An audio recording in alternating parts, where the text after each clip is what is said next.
Cancer లాంటి రోగాలు కూడా వచ్చేటువంటి పరిస్థితి ఏర్పడింది. ఈ ఆహార భద్రత నియమాలు సరిగా చేపట్టకపోవటం వల్ల ఈ పరిస్థితి దాపురించింది. ఏ రాజకీయ పార్టీగానో లేకపోతే ఇంకొకరు వ్యాపారాన్ని ఉద్దేశించో నేను మాట్లాడట్లేదు.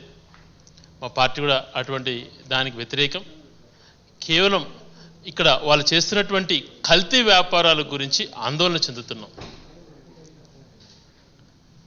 ఒక సంస్థని దీంట్లో క్యాన్సర్ యొక్క లక్షణాలు ఉన్నాయి అని చెప్పి కేరళ ప్రభుత్వం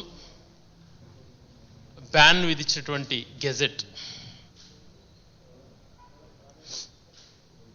ఈ గెజెట్లో స్పష్టంగా చెప్పడం జరిగింది.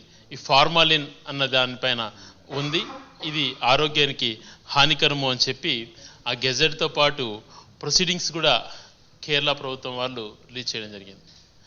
అప్పుడు ప్రజల ఆరోగ్యానికి ఇది భద్రతగా లేదు అని చెప్పి మా పార్టీ తరఫున స్పోక్స్ పర్సన్ మాట్లాడితే తన పైన డిఫర్మేషన్ సూట్ వేయడం జరిగింది. ఇప్పుడు ప్రజల భద్రత గురించి ఆలోచన చేసి మాట్లాడేటప్పుడు, వాళ్ళ యొక్క శ్రేయస్సును ఆలోచించి మాట్లాడినప్పుడు వాళ్ళపైన వేయాల్సినటువంటి డిఫర్మేషన్ సూట్స్ కాదు.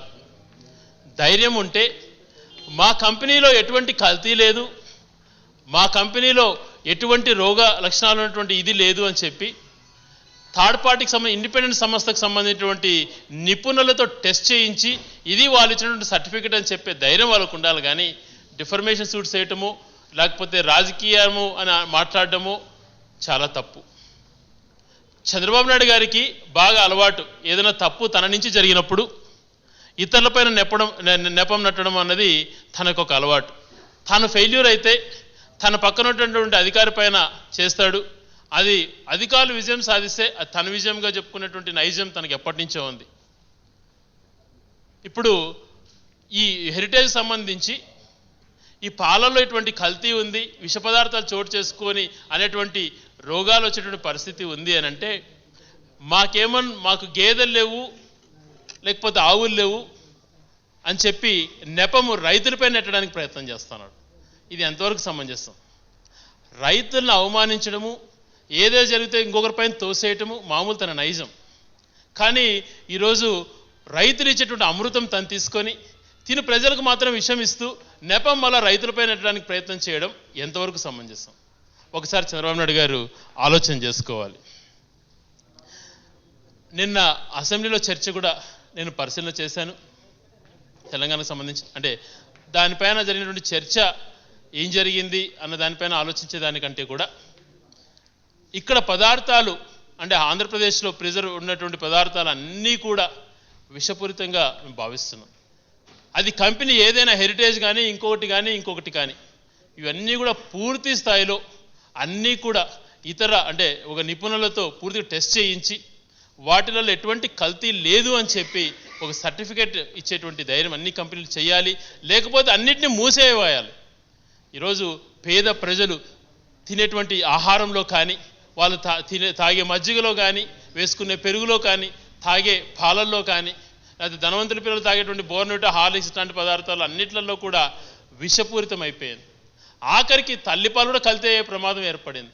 కారణం ఏంటంటే ఆ విష పదార్థాలు ఏవైతే ఇవన్నీ ఫుడ్ గ్రెయిన్స్, కందిపప్పులు కానీ ఇంకోటి కానీ ఇవన్నీ కూడా అదే రకమైనటువంటి స్టోరేజ్లో తీసుకొచ్చి చేయటం వల్ల వాళ్ళల్లో వాటిలో అన్నిట్లలో కూడా ఈ ఫార్మాలిన్ అనే దాన్ని రావటం వల్ల, అవి తినటం వల్ల తల్లిపాలు కూడా కల్తీ అయిపోయేటువంటి పరిస్థితులు వచ్చాయి. దయవుంచి పరిశ్రమలు ఏదో చెప్పేసి ఏవేవో మాటలు అని మాట్లాడేదానికంటే కూడా ఇక్కడ ఉన్నటువంటి వాటిలలో సేఫ్టీ మెజర్స్ ఎంత ఉన్నాయి, ప్రజల రక్షణ ముఖ్యము అన్న ఆలోచన చేయాలి. ఏదైతేనేమి నా కొడుకు వ్యాపారం బాగుండాలా, నాకు లక్షలు కోట్లు ఆర్జించేటువంటి వ్యాపారం వృద్ధి చేయాలా అన్న ఆలోచన నీకుంది. మా కన్సర్న్ దీనివల్ల లక్షలాది మంది అమాయకులు బలైపోతున్నారు అని చెప్పి మా ఆవేదన ఉంది.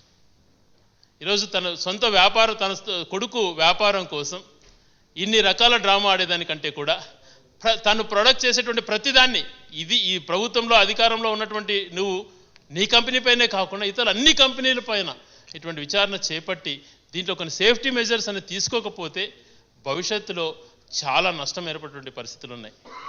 దీన్ని ఆలోచన చేసుకోవాలి. ఈ ఫార్మాలిన్ అనేది చాలా చేటు చేకూరుతుంది ప్రజల ఆరోగ్యానికి. దయవుంచి దాన్ని ఆలోచన చేయవలసిందిగా మా పార్టీ తరఫున డిమాండ్ చేస్తున్నాం. అదే రకంగా ఇప్పుడు ఫుడ్ అడ్మినిస్ట్రేషన్ అన్నది పూర్తి స్థాయిలో ప్రమాదకర స్థితిలోకి చేరిపోయింది. దీనిపైన ఆలోచన చేయాలి అందరూ కూడా. లేకపోతే ఇది చాలా అనేక రోగాలకు కారణమైపోతుంది. దీనివల్ల లాంగ్ టర్మ్లో కూడా చిన్నపిల్లల దగ్గర నుంచి పెద్దవాళ్ళ వరకు నరాల బలహీనతలతో పాటు అనేకమైనటువంటి రోగాలు వచ్చేటువంటి పరిస్థితి ఉంది. ఆహార పదార్థాలపైన ఏ పెస్టిసైడ్ అయినా లేకపోతే ప్రిజర్వేటివ్ యాంటీబయాటిక్ ఉండే పరిస్థితి ఏర్పడింది. సో ఇవన్నిటినీ కూడా కొంచెం ఆలోచన చేసుకొని రాజకీయ కోణంలో ఆలోచన చేయకుండా నెపం ఇంకొకరిపైన నెట్టకుండా, ఆఖరికి రైతులపైన నెపం నెట్టడము చాలా దారుణం. వాళ్ళు ఎంతో కష్టపడి ఇచ్చేటువంటి పాలల్లో నువ్వు వ్యాపారాలు చేసుకుంటా, నువ్వు స్టోరేజ్ చేసుకొని నువ్వు దాంట్లో ఉన్నటువంటి లాభాన్ని ఆర్జిస్తూ నెపం రైతులపైకి నెట్టకుండా ముందు అవి వచ్చిన తర్వాత నీ కంపెనీల నుంచి ప్యాక్ చేసేటప్పుడు వచ్చేటువంటి ఈ ఫార్మాలిన్ అనే దానిపైన సమాధానం చెప్పాలి. పూర్తిగా దానిపైన సేఫ్టీ సర్టిఫికేట్ ఇచ్చేంత వరకు మేము మిమ్మల్ని ప్రశ్నిస్తూ ఉంటాం. ఖచ్చితంగా మా పార్టీ తరఫున మేము డిమాండ్ కూడా చేస్తాం. ఆ సేఫ్టీ సర్టిఫికేట్ ఇచ్చేంత వరకు టోటల్గా ప్రోడక్ట్స్ అన్నింటినీ కూడా నిలుపుదల చేస్తే మంచిదని చెప్పి కూడా మేము మా పార్టీ తరఫున డిమాండ్ చేయడం జరుగుతుంది. మేము సూటిగా చంద్రబాబు నాయుడు గారిని కొన్ని ప్రశ్నలు అడగదలుచుకున్నాం. హెరిటేజ్ కంపెనీకి ఈరోజు ఎదురుదాడి చేసే మాటల కంటే కూడా సూటిగా దీనికి సమాధానాలు చెప్తే మేము సంతోషిస్తాం. ముందు తన కంపెనీ తరపున సరఫరా అవుతున్న పాలల్లో ప్రాణాంతకమైనటువంటి క్యాన్సర్ రకాలు ఉన్నాయా లేవా అన్న దానిపైన సమాధానం చెప్పాలి. చంద్రబాబు నాయుడు గారు దాంట్లో లేవు అని చెప్పి దాంట్లో లేవు అన్న దానికన్నా సమాధానం చెప్పేదానికంటే కూడా నిపుణుల చేత దాన్ని వెరిఫై చేయించి చెప్పవలసిందిగా మేము డిమాండ్ చేస్తున్నాం. అదే రకంగా దీనిపైన కేరళ ప్రభుత్వం నిషేధం విధించిందా లేదా అన్న దానిపైన సమాధానం చెప్పాల్సినటువంటి దానిపైన ధైర్యం చేయాలి. అదే రకంగా పేద ప్రజలకు